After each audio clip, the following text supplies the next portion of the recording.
Mesdames et messieurs, bonjour. Il est 15 heures au Caire. J'ai le plaisir de vous présenter notre journal en langue française sur la chaîne numéro 2 de la télévision égyptienne. Et tout de suite, je commence avec les principaux titres. Le Premier ministre Dr Moustapha Madbouli assiste à la célébration du 123e anniversaire du service des ambulances en Égypte. Les autorités égyptiennes procèdent au rapatriement de 71 ressortissants depuis la Libye.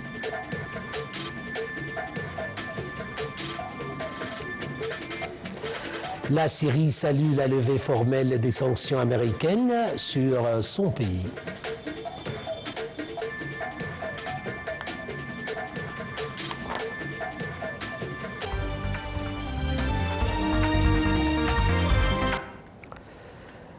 À la une de nos actualités, le Premier ministre Dr Moustapha Madbouli a assisté à la célébration du 123e anniversaire du service des ambulances en Égypte organisé au siège de l'autorité des ambulances à Hadei October en présence de plusieurs ministres, ambassadeurs et responsables du secteur de la santé.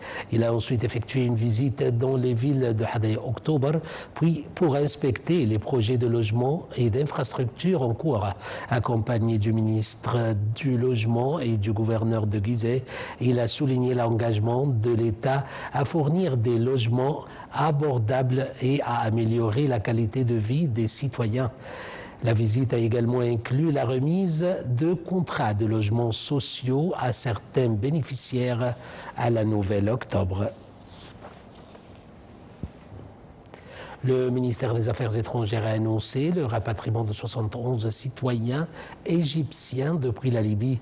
Parmi ceux ayant exprimé le souhait de retourner au pays, cela s'inscrit dans le cadre des directives du président Abdel Fattah al-Sisi visant à suivre la situation des Égyptiens en Libye et à garantir leur sécurité à la suite des récentes tensions dans la capitale libyenne.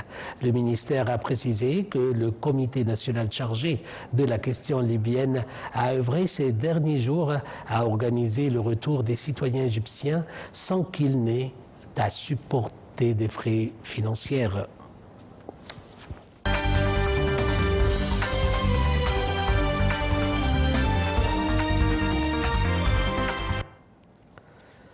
L'Égypte, l'Arabie saoudite et la Jordanie ont publié hier un communiqué conjoint sur les développements dans la bande de Gaza.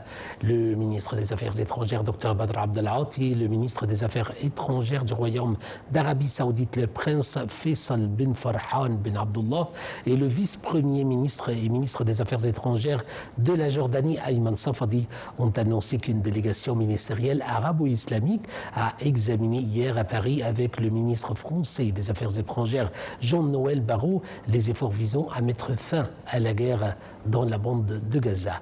Je vous laisse avec un commentaire. Dans le cadre des efforts du comité ministériel chargé par le sommet arabo-islamique extraordinaire conjoint concernant les développements dans la bande de Gaza, la délégation du comité ministériel a tenu une réunion hier avec Jean-Noël Barrot, ministre de l'Europe et des Affaires étrangères de la France, au siège du ministère français des Affaires étrangères dans la capitale, Paris. La réunion a porté sur les efforts internationaux visant à mettre fin à la guerre dans la bande de Gaza et à permettre l'afflux d'aide humanitaire dans la bande. Il a également été question du renforcement des efforts conjoints visant à mettre fin à toutes les violations perpétrées par les autorités d'occupation israéliennes contre le peuple palestinien et les territoires occupés qui violent les lois et normes internationales ainsi que le droit international humanitaire. La réunion a porté sur le soutien aux efforts visant à instaurer la paix dans la région et à mettre en œuvre la solution à deux États conformément aux lois internationales pertinentes, assurant ainsi la sécurité et la prospérité de la région. La réunion a également porté sur les préparatifs en cours de la conférence internationale de haut niveau sur la solution à deux États qui se tiendra au siège des Nations Unies à New York en juin prochain sous la présidence conjointe de l'Arabie saoudite et de la France. Palestiniens de Gaza subissent aujourd'hui la période peut-être la plus cruelle de ce cruel conflit.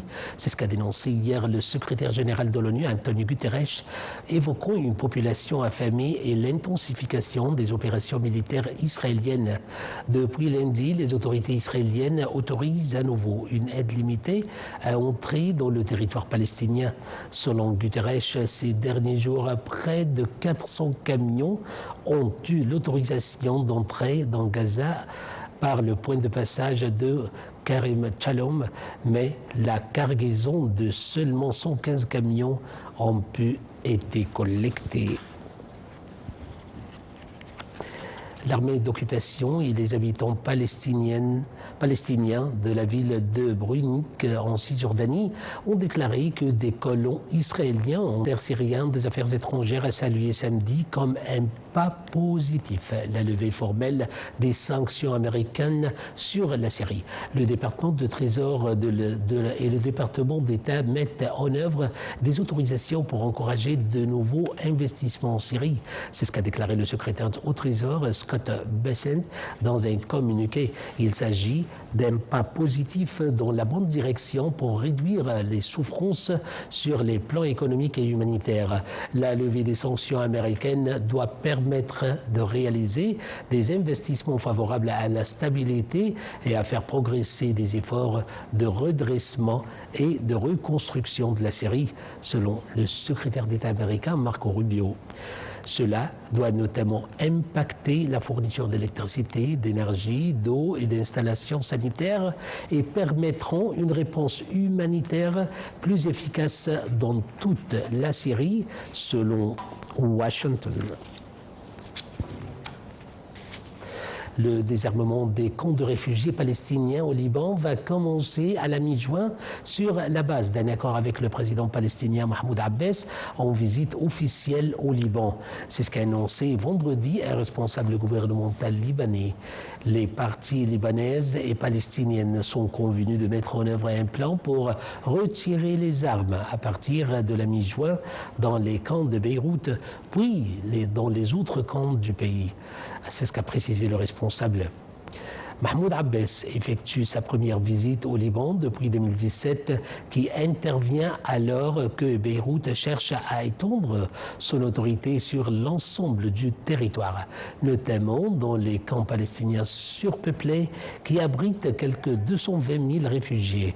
Le président libanais Joseph Aoun et son homologue palestinien ont assuré lors d'un entretien mercredi à Rome, le 5e cycle de pourparlers entre les États-Unis et l'Iran sur le nucléaire qui s'est tenu hier sous la médiation d'Oman a été constructif selon Washington. Ces pourparlers représentent le plus haut niveau d'engagement entre les deux pays depuis le retrait unilatéral en 2018 par les États-Unis de l'accord international sur le nucléaire iranien conclu 3 ans plus tôt à Vienne. Un commentaire. Les pourparlers entre le chef de la diplomatie iranienne Abbas Araghchi et l'émissaire américain pour le Moyen-Orient Steve Witkoff ont duré environ 3 heures à Rome, à la résidence de l'ambassadeur omanais, selon les médias iraniens. Ces pourparlers représentent le plus haut niveau d'engagement entre les deux pays depuis leur retrait unilatéral en 2018 par les États-Unis de l'accord international sur le nucléaire iranien, conclu 3 ans plus tôt à Vienne.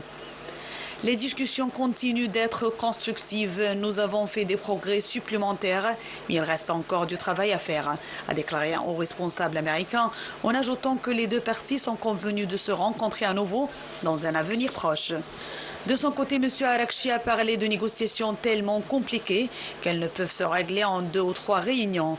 Il a cependant qualifié les échanges vendredi avec Washington de très professionnels. Le ministre omanais des Affaires étrangères a lui parlé de quelques progrès. M. Witkoff avait estimé dimanche que les États-Unis ne pouvaient autoriser ne serait-ce qu'1% de capacité d'enrichissement à l'Iran. Les pays occidentaux, États-Unis en tête et Israël, soupçonnent l'Iran de vouloir se doter de l'arme nucléaire. Téhéran nie avoir de telles visées.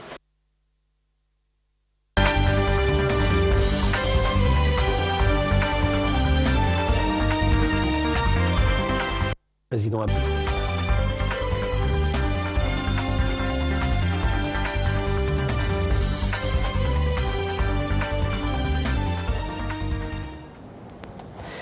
Les marchés mondiaux ont reculé hier à mi-mai par les menaces brandies par le président américain Donald Trump d'imposer 50% de droits de douane aux produits de l'Union européenne importantes aux États-Unis. Prise par surprise, les bourses européennes ont terminé en forte baisse vendredi. La bourse de Paris a chuté de 1,65% après avoir perdu brièvement plus de 3% en séance. Francfort a reculé de 1,54% et Milan de 1,94%. À Wall Street, le Dow Jones a reculé de 0,61%. L'indice Nasdaq a perdu 1% et l'indice élargi Standard Poor's 500 a lâché 0,67%.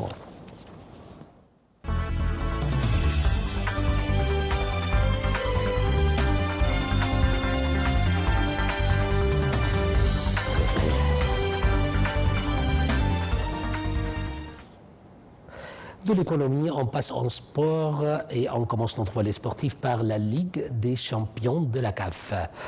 Pyramids FC affronte aujourd'hui l'équipe sud-africaine Mamelodi Sundowns en match aller de la finale.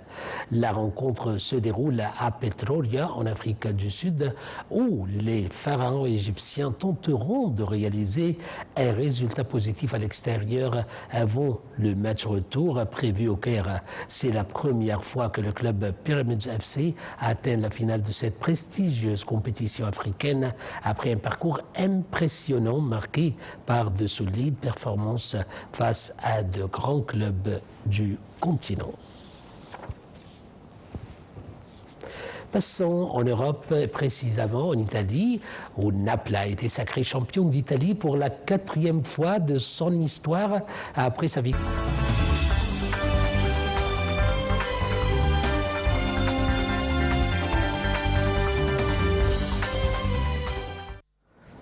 Et on termine par la météo en Australie, où le bilan des pluies torrentielles qui ont provoqué cette semaine de vastes inondations dans l'Est a été porté à 4 morts hier. Selon la police, quelques 50 000 personnes restant piégées par les eaux qui ont commencé à se retirer. 4 corps sans vie ont été retrouvés dans les vastes étendues d'eau qui recouvrent une partie du nord de la Nouvelle-Galles du Sud, située à quelques 400 km de Sydney. Les équipes de sauvetage mènent des opérations de nettoyage alors que les eaux commencent à se retirer hier matin.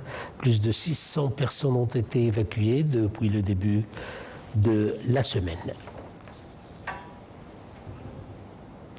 Mesdames et messieurs, c'était la fin de notre journal. Je vous remercie infiniment pour votre suivi et attention.